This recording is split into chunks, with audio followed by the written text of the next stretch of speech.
Dylan's movie reviews. Dylan's movie reviews. Dylan's movie reviews. Dylan's movie reviews. Christopher Guest, the master of mockumentaries, the prince of parodies, the sultan of satire. Christopher Guest revolutionized the mockumentary format in 1984 with This Is Spinal Tap, a groundbreaking parody that took aim at rock group documentaries and turned the lunacy of these oft-overgrown man-children up to 11. But Guest was interested in more than a simple joke. Prior to premiering This Is Spinal Tap, Guest toured with his fictional band and played on late-night shows.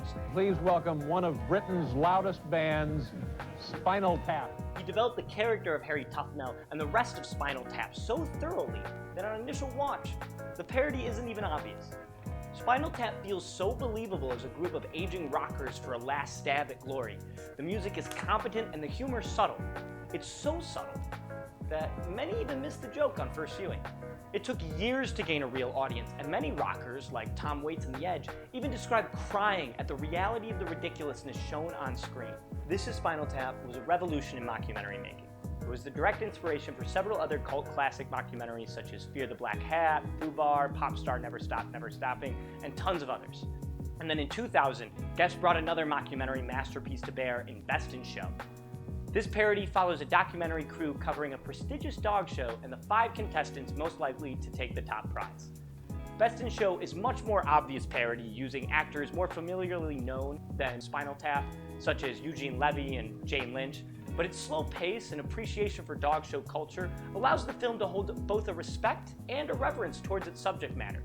You never believe Best in Show is real, but you could believe a documentary crew would go out and capture these bizarre happenings. It follows the same song and dance as many other competition docs, and the mystery of who will win is just as thrilling.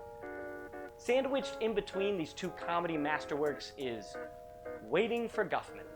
Waiting for Guffman follows Corky St, a wannabe theater guru, and his band of Middle America wackadoos as they put on an original musical, Red, White, and Blaine, for their hometown sesquicentennial, or 150-year anniversary for those that don't know Latin.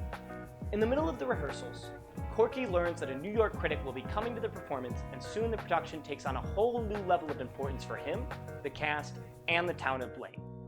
Unlike Best in Show and Spinal Tap that specifically parody competition docs and musician docs, Waiting for Guffman does not have a direct genre analog to compare it to. Instead, the film stands apart as a parody of reality, of the wannabe artists that never recognized their lack of talent. Because of this lack of cinematic reference point, Guffman often can feel feckless and sometimes pointless. The cast improvs many of their lines, and there doesn't seem to be a firm backbone holding the film together. Instead, each scene almost floats from one outrageous joke to the next, with no real regard for story or timeline. You may be laughing at cast auditions one second, then staring bewildered at talk of alien abductions the next. Nothing feels very purposeful other than some light attempts at theater caricatures. And those theater caricatures, they often come off a little mean-spirited.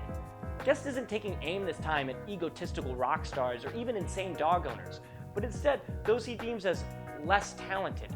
Delusional, certainly. Worth mockery? That's tough to say. The tagline of the film is, "There's a good reason some talent remains undiscovered," and you can feel that dismissiveness run throughout the whole production. And that's unfortunate, because there is a genuine undercurrent of joy and optimism found between the cracks of this little Missouri town. The cast of Red, White, and Blaine, they may be poor performers, but their unassailable joy makes you want to root for them more than laugh.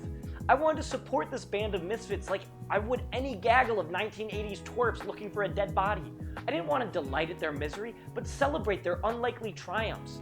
It is glorious to see those without dazzling looks or innate talents get on stage and entertain. And I believe Blaine truly loved their performance at the end of the day. So why didn't Guest? But despite my frustrations with Waiting for Guffman, I do want to applaud it for kickstarting a genre.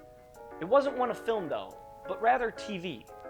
The Office, Parks and Rec, Modern Family, and a bevy of other TV shows took Guffman's lead by following a small cast of eccentric characters as they tackled bizarre circumstances and came to heartfelt conclusions in Middle America, all behind the lens of a documentary camera.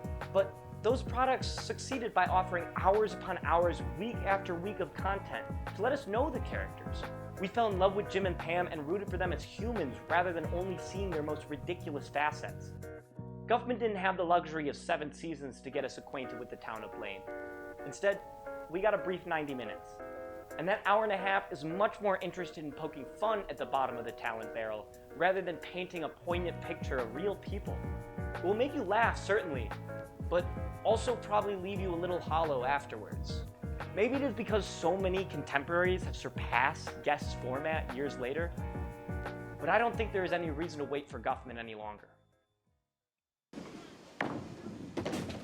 To tell you the truth, I haven't even thought about it. Not for a second have I even dwelled on the fact that the show's over. I don't think about it. I try not to think about it, and therefore I, don't, because it's a very healthy way to deal with something that is ultimately not that important in the long run. It's not important at all, for me.